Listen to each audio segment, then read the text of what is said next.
it's Alison here, Mama Strength Pilates. Thank you so much for downloading this app. I wanted to give you a little bit of a 101 basics in Pilates that you can practice on a regular basis, and I hope that you will carry on through with you throughout this whole program. So the point of this session is that I'm going to run through the ABC of Pilates with you, which makes it sound nice and simple. There's lots going on in the body, no matter what fitness type we're doing.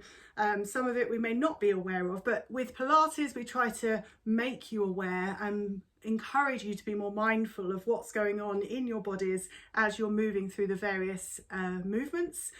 The thing is, I will be every session talking through all of these points, so don't panic if you're not going to be able to remember it all now and if it feels like information overload.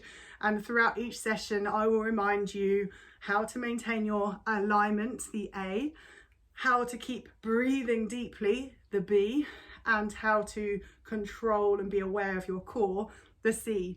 But this video is about setting you up on the right trajectory, and then you can also maintain and carry on these principles through other fitness types that you might be doing, because it's all about how to be respectful of our bodies and how to move in a way that's careful about how we're moving, and so we reduce the chance of injury as well. Definitely with the core control that we're going to be practicing throughout the coming months in the Pilates sessions.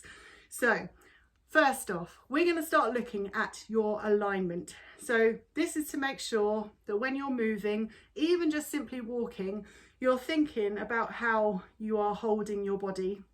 Alignment carries through to even if you are somebody who works at a desk a lot, sits at a desk, or, you know, indeed quite a few of us find ourselves sitting on the sofa at the end of the day, slouching down, or as we're focusing here on mums, you may be sitting there with your child, feeding them, hunched over that lovely child, nurturing them, thinking about how we can make that child feel nice and safe and the baby feeling happy and content and cozy. Yet we're not thinking as in our mum state, in our caring state, and we're not thinking about our own selves and our own postural issues. So the reason why I discovered Pilates is because I was suffering from postural issues from that very reason of slouching over my child, or, you know, quickly picking her up out of her cot and not really considering how I was picking her up, just you know, quick, she's crying and panic, you know.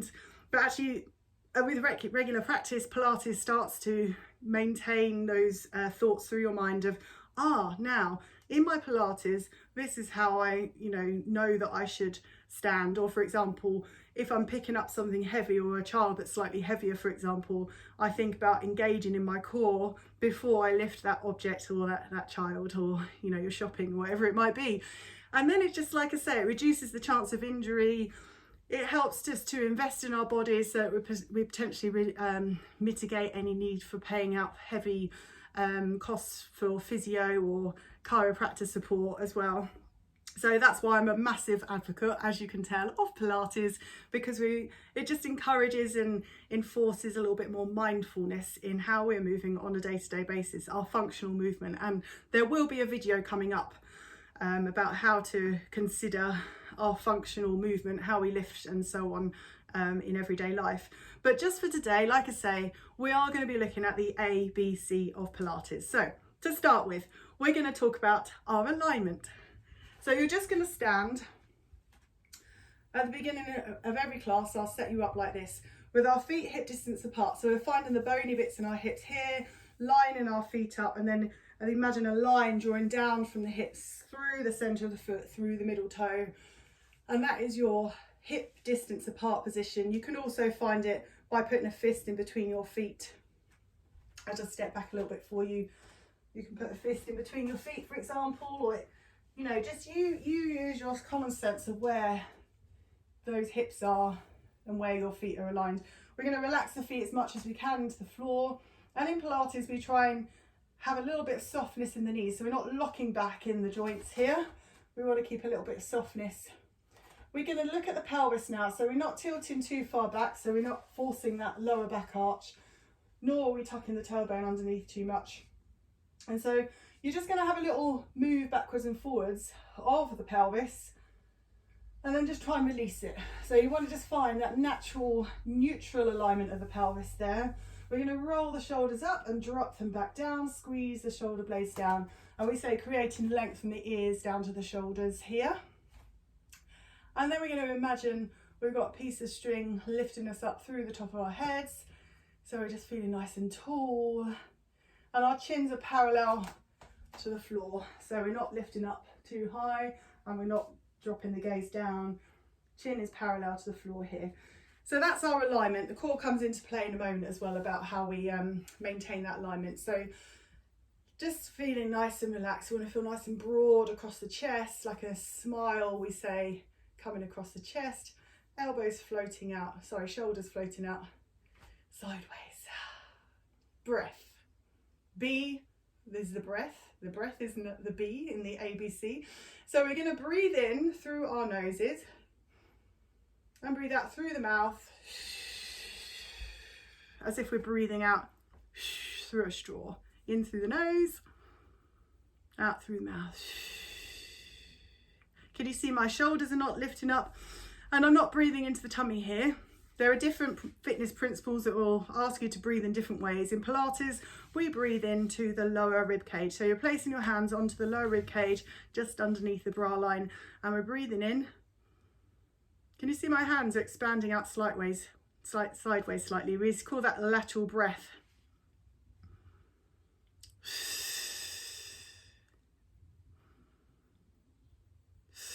And if it helps you to close your eyes while you do this, then it may help you focus more on that internal deep breath. And we encourage the deep breath throughout the Pilates sessions, and it's not only a brilliant way of helping the body to really focus, and it focuses the mind, but it just draws on that lovely fresh oxygen into the body to nourish the body as you're moving into the muscles, and it helps you to sustain a movement longer, any sort of exercise longer before the lactic acid burn sets in. Breathing in through the nose, not into the tummy, not into the chest, not into the shoulders. So that is our breath. Now we're going to start coordinating the breath with the core focus now. And we're going to look at the pelvic floor first. So it's very difficult to ever show the lift in the pelvic floor because it is the muscles right underneath, which isn't very elegant, but it's the muscles that we use if we're ever needing the toilet and we go, oh my gosh, I really need to go for the loo, but I've got to hold it for that bit longer. Just try and put yourself in that situation right now, where you feel like you just need to have that little lift up in the pelvic floor. And I want you to just take that pelvic floor lift from the back passage and then zipping up through to drawing the tummy muscles through to the spine. So you're just lifting up in the pelvic floor and imagine a zip. So that pair of jeans that's just a size too small, you're just trying to suck at the tummy, and you should be able to breathe while you're doing it, to draw the tummy muscles in and do those jeans up. So breathing in through the nose. Now we're lifting up in the pelvic floor, zip through belly button spine as you breathe out. And if you were to go on a scale of say 1 to 10 as to how tight, how much lift there should be and how much you're drawing your belly button in, it should be about a quarter of the way. So actually let's go in percentage. So we could say 100% is just really tight and you can't breathe and it's really uncomfortable. Release off 50% halfway. So you're on a maybe 5 if you go and scale 1 to 10, halfway. And then you're just going off another halfway, so to a quarter. And it's like it's hard, it's more of a thought, a sensation, and that little initial kind of like engagement up belly button spine is all it is. And it's never anything that should be uncomfortable or, you know, that you should really feel like it's inhibiting anything else from happening. It's just that gentle awareness, lifting up. And we coordinate that as you hear with the breath. So breathing in through the nose, feeling the lower rib cage through there. And we lift up in the pelvic floor, zip through, belly button spine, as we breathe out. So we have the alignment, a little bit of softness in the knees, shoulders back and down, lift out through the top of the head, the breath in through the nose, out through the mouth. Engaging the breath with the core, breathing in through the nose, lift up in the pelvic floor, zip through belly button spine, and breathing out. Once more, in through the nose, lift up in the pelvic floor, belly button, spine, and breathe out. And it's a good idea sometimes to do some of these things in front of a mirror, because you can get a bit of the body and the muscle memory may remember seeing me demonstrate these for you. You might be able to look in the mirror and just sort of say, okay, so this is how Alison looked like this. She had her shoulders back. She wasn't standing like this with her shoulders hunched forward. She wasn't tucking her tailbone underneath and all sticking her bottom out. They are severe exaggerations, but you can see therefore how, you know, you can just try and align your bodies up with remembering that focus. And you might also notice things that you've got maybe one shoulder lower than the other, or one hip lower than the other, for example.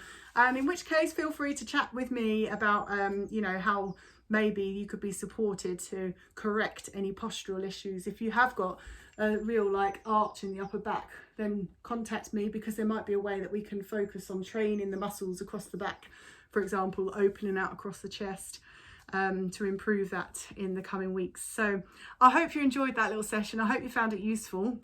And please do ask me questions if you need to. You can message me in the app if you have any queries about anything throughout the whole course anyway. But yeah, and we'll keep on talking about all of these ABC points as we go through on future sessions where we get moving. All right, I'm excited for you all, and I will see you in the next session.